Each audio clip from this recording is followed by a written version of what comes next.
તો ગાઈસ આજે આપણે બનાવીશું વોટરમેલન જ્યુસ એ પણ ઘરે.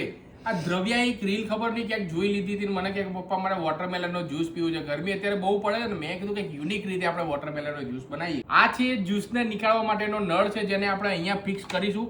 એની પહેલા આપણે ઉપરથી વોટરમેલનના કટ કરીને મૂકી દીધું છે અને અંદરથી જે પણ જે તરબૂચ છે ને જો આવી રીતે આપણે અંદરથી કરીને અહીંયા આપણે આમાં કાઢીએ છીએ જો.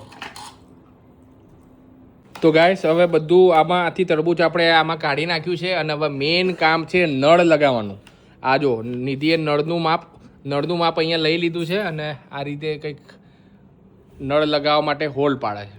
તો ગાઈસ જે મોટા તરબૂચ હતા એને નાના આ રીતે આપણે કટ કરી દીધા અને ત્યારબાદ જુઓ તમે થોડું પ્રેશર કર્યું ને હાથથી તો આ પ્રમાણેનો જે જ્યુસ છે ને વોટરમેલનનો એ નીકળવા લાગ્યો છે. આપણે તપેલીમાં એને ભેગો કરીએ છીએ પછી જ્યુસ બધો ભેગો થઈ જશે ને પછી આપણે આમાં નાખીશું. તો ફાઇનલી હવે આપણો જે જ્યુસ છે એ આપણે તપેલીમાં આપણે કાઢી લીધો છે. હવે આ તપેલીનો જ્યુસ છે ને એ બધો આપણે આ તરબૂચની અંદર આપણે નાખી દેવાનો હોય. બરોબર ભાઈ?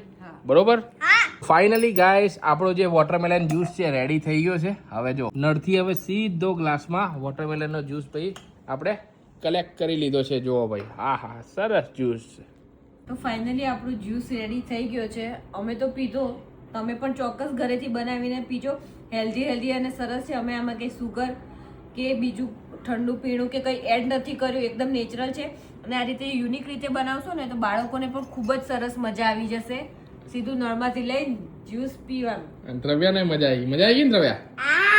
ઓકે